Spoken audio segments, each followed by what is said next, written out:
Incluir un tigre en The Walking Dead ya era muy exagerado, pero ¿un oso? ¿Es en serio? ¿Y de dónde viene este animal tan fuerte y agresivo? ¿Está infectado acaso? Vaya, pensé que los animales eran inmunes al virus. Y si se están preguntando cómo es que un oso mutante llegó a la trama de Dead City, aquí te relataré los sucesos parte por parte hasta llegar a este punto interesante y aterrador de la historia. Así que no olvides poner el código FANDUKER en la tienda de Epic Games y Fortnite. Y ahora sí, vamos a darle. Dead City, episodio 5 y 6. Maggie confiesa finalmente a Hershel lo que sabe sobre la alianza con la dama y todo lo que hay detrás de la mentira del dibujo que este había hecho sobre la misma mujer. Deben irse de ahí cuanto antes, pero Lucía, ahora sabiendo que Negan está en realidad vivo, gracias a Ginny, los arresta por traición y sin pretexto alguno. Les pregunta sobre la ubicación del metano y les dice que mienta a Negan sobre la rendición de Nueva Babilonia para que así escolten a los soldados de Lucía fuera de la isla. Maggie sabría que esto solo se trata de una trampa para tenderles una emboscada sorpresa, a lo que trataría de negarse, pero sería difícil ya que la mujer tomaría a Hershel Jr. de rehén por mientras. Armstrong ha sido encerrado de igual forma, esto en compañía de la líder de la tribu de los gemidos turbios, ya saben, aquella que hizo tremendo ritual cuando la casi algo de Hershel falleció. En una oportunidad Maggie se revela y trata de huir, pero Ginny los amenaza y ayuda a que Lucía tome la delantera una vez más. Los llevan a una horca donde están por colgar al líder gemidos, así como a los demás traidores, la matan y su tribu comienza a gemir nuevamente tras la muerte de su reina. Y ahora le toca a Maggie. Oh, hell no. Pero para su sorpresa, los gemidos son tan fuertes que traen a unos caminantes que se encuentran del otro lado de la reja. Estos irrumpen en el sitio y devoran a los miembros de las tribus uno por uno, mientras continúan con sus sonidos turbios, habiendo cumplido con su propósito final. Maggie cae del banco y casi se ahoga con la soga, pero Ginny la salva sin que nadie vea. Lucía trata de matar a cuantos caminantes pueda hasta que se queda sin balas y toma a Hershel. Así que Maggie se pone en modo inmortal, superheroína y cruza la mini horda hasta dar con la mujer. Los caminantes matan por fin a la castrosa y nuestros protagonistas logran salir del peligro. Hershel confiesa todo, además de la señal de humo que había mandado. Comenta que se había sentido inspirado por las palabras de la dama, cosa que había quedado más que clara con esa sonrisita que soltó en uno de los últimos flashbacks, aunque sus intenciones no eran malas del todo, al menos desde la perspectiva de Maggie. El chico solo buscaba sentenciar a Nueva Babilonia y después regresarse con Maggie y Ginny, y cuando todo parece estar en calma llega el buen Bruegel a disque ayudarlos, aunque con segundas intenciones clarísimas por ahí detrás de la manga. Pero ¿qué ha pasado con Negan en este capítulo? Eso es bastante interesante, la verdad, y es que han tronado la electricidad sustentada por el metano en los aposentos del croata. Este le cuenta lo sucedido a la dama y ella, enfadada, le dice que encuentren a los culpables cuanto antes. A su vez, aún faltaría Christos por unirse a la alianza y de esta manera dejarían libre a la familia de Negan. Este irá solo a convencerlo, pues ya se había medido la riata con el croata la otra vez y ahora era su turno de probar el liderazgo que tiene. En cuanto el del Bat llega donde Christos, los del grupo lo rodean y el hombre, con toda la tranquilidad del mundo, arrebata el Bat a Negan y le dice que de ninguna manera cambiarán de opinión con respecto a unírseles en la batalla. En eso sale un niño y esto incomoda a Christos bastante. Y detrás de una puerta habría decenas de otros niños pequeños indefensos. Aquí es donde Negan entiende la razón de que este grupo se haya echado para atrás en lo de la alianza, pues buscarían proteger a sus familias. Aunque el del Bat les daría la dura verdad, y es que no se podrían quedar al margen por mucho tiempo, ya que si no era la guerra, sería el croata mismo quien acabaría con ellos. Y no estaría equivocado del todo, pues en ese mismo momento llegaría el Sin Oreja, quien habría encontrado un arma de los del grupo de Christos en los fusibles de Radio City, lugar donde les habían cortado la luz. Este será el fin de Wakanda. La venganza ya estaría hecha, pues el desquiciado habría colocado gas lacrimógeno en el sitio y una vez desmayados matan a los hombres uno por uno, incluyendo a Christos.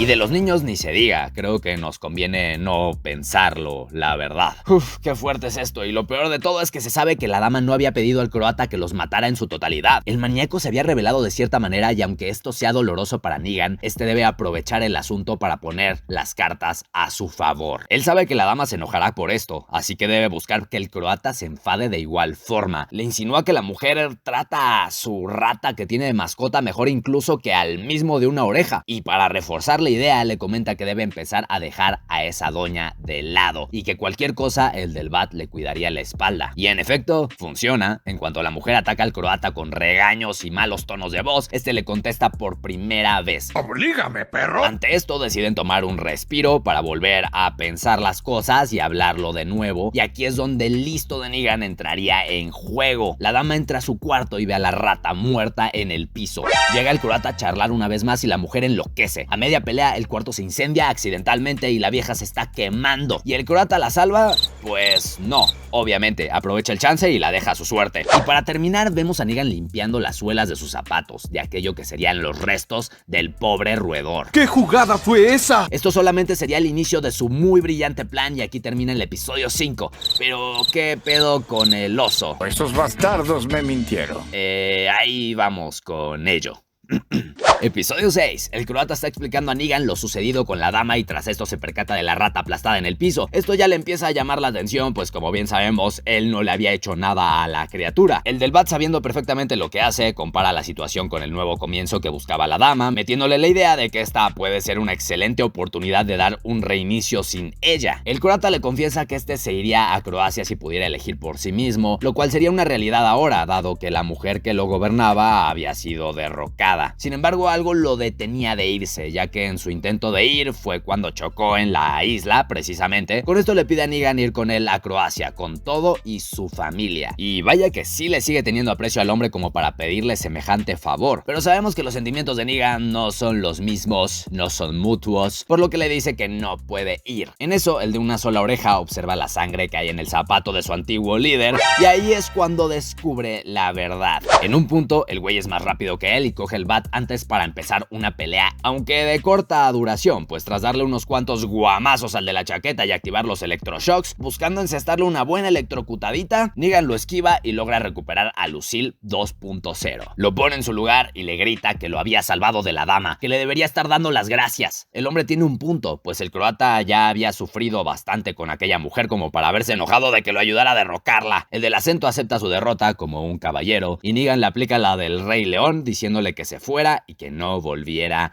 nunca. Huye lejos, Scar, y nunca regreses. Esto antes de quedarse como el nuevo líder de los Burazzis. Tras reflexionar un rato sobre estar en el poder nuevamente después de tanto tiempo, desde que había sido derrotado y encerrado por Rick en la serie de televisión, explora los calabozos y se encuentra a Pierce en uno de los sótanos oscuros. Lo saca y le comenta que se trataba de un castigo que la dama le había puesto por haberla expuesto con todo el tema del periódico y la mordida. Negan le dice que ahora es libre, pero el chico no sabe cómo regresar a casa. El del bat le da un poco de alcohol y comienza a hablar de su pasado. El cómo pensaba que todo lo tenía controlado, del lado de los ganadores y de los perdedores, así como el por qué todo esto solo es relativo. Habla de que él solo buscaba lo mejor para su gente en aquel momento, es decir, para los salvadores, cuando en realidad tal vez, solo tal vez, su gente era la que debía ser salvada de él. ¡El único monstruo aquí eres tú! Tras su fracaso, ellos habían perdido mucho, y algunos hasta su vida. Esto nos muestra el verdadero arrepentimiento que siente Negan por el hombre que era, no solo por matar a Glenn, sino también por cómo había afectado a sus propias personas. ¿Y se acuerdan que Bruegel había llegado con Maggie y su grupo? Pues decide llevarlos al museo y afuera del mismo vemos como un caminante se jala a una mujer de su grupo y la devora,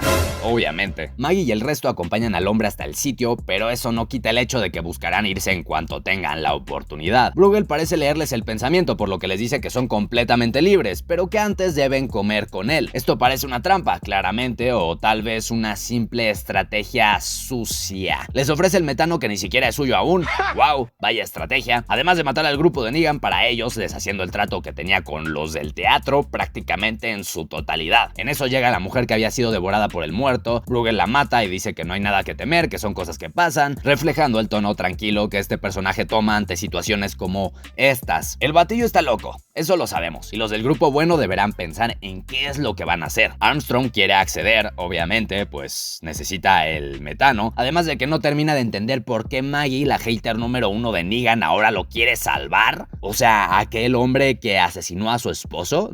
Sí, Armstrong, te entiendo, nadie comprende la forma de pensar de esta mujer, pero bueno, al parecer Ginny tiene una herida de dudosa procedencia, la cual se cubre en cuanto Maggie llega a hablar con ella. La viuda amiga quiere que la niña se regrese con ellos a Briggs y le confiesa que sabe lo que ella siente, sobre cómo ella también llegó a odiar a Negan por lo que hizo y que de cierta manera por sus acciones se ve reflejada en Ginny. La mujer solo quiere ayudar a la chica para que no cometa los mismos errores que ella. Durante la noche, Hershel se levanta y toma sangre de uno de los caminantes. Su madre lo descubre y le pide que tire lo que hay en el interior de la cantimplora que el pequeño trae consigo. Al voltearlo, la sangre cae del recipiente, por lo que se deduce que el chico buscaba envenenar a alguien de esta manera. Maggie quiere mucho a su hijo, pero no dejará que de ninguna manera cargue con sangre de babilónicos en sus manos. El hijo comienza con su drama nuevamente, diciendo que ella no ha estado realmente ahí para él e incluso la empuja.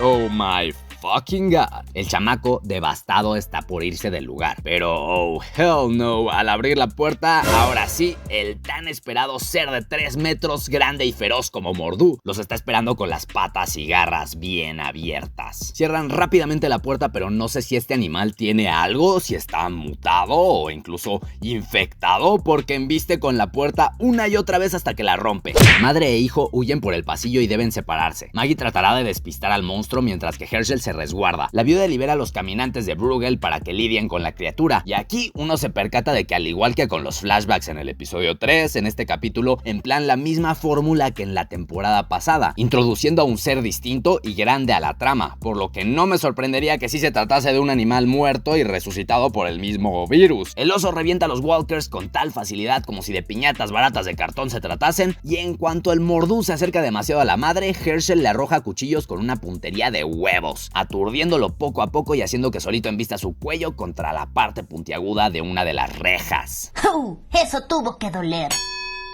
El oso se queda ahí, desvivido como mosca, y cuando la madre sale a buscar a su hijo, el cual ha huido despavorido, se encuentra con Negan una vez más. Este le cuenta lo de la dama y que ya no corre en peligro, además de que le da los detalles del teatro para que tenga un sitio en donde buscar a su hijo. A su vez, la viuda le cuenta del plan de Bruegel y Negan pregunta por Ginny. Y sí, sabe que la pequeña lo odia, pero eso no quita su instinto paternal por saber que esté bien. Y con la información que Maggie le había dado un día, cuando este ve a su familia llegando por fin a lo lejos, sabe que corre en riesgo aún, por lo que indica que los regresen cuanto antes. Mientras tanto, a Armstrong le llama la atención la desaparición de Maggie, y más aún con el oso muerto que hay en la mini arena. Al tratar de averiguar su paradero, lo único que encuentra es la cuevilla de Bruegel. El hombre lo invita a jugar cartas y le da unos datos sumamente inesperados. Le muestra a Lucía transformada, estando allá amarrada como animal. Resulta que antes de morir del todo, la doña le había revelado un par de cosillas interesantes, y es que ahora sabe de la mentira que había dicho el exalguacil en relación a la muerte de Negan y cómo él decía haberlo matado, lo cual no era cierto, claramente. Ante esto, el shakespeariano lo amenaza para que lo ayude a vencer al del Bat, o si no, lo pagaría caro. Y hablando de Negan, este se reencontraría con Ginny, pero sabemos que esta lo odia y es por ello que trata de dispararle. Le apunta y en eso cae desmayada. Negan la lleva a un sitio seguro y nota la herida que cubre la parte lateral del abdomen de la niña, y por el color de la piel contaminada deducimos que muy probablemente se trate de algún rasguño o herida de caminante. Y así se termina esta ronda de episodios llena de suspenso, gente. Espero que les haya gustado muchísimo el video de hoy, este resumen. Y sí, sé que se terminó ya Dead City, y por lo mismo quiero traerles estos resúmenes lo más antes posible para que puedan estar al tanto de todo lo que ha sucedido en esta nueva serie de televisión de Negan y Maggie spin-off de The Walking Dead. Y sin más que decir, nos vemos hasta la próxima, gente. Esta temporada ha estado llena de locuras, misterios, novedades que no se pueden perder, ya que faltan 2 capitulitos por resumir. Así que estén pendientes, dejen su poderosísimo like, suscríbanse y nos vemos. Chao, chao.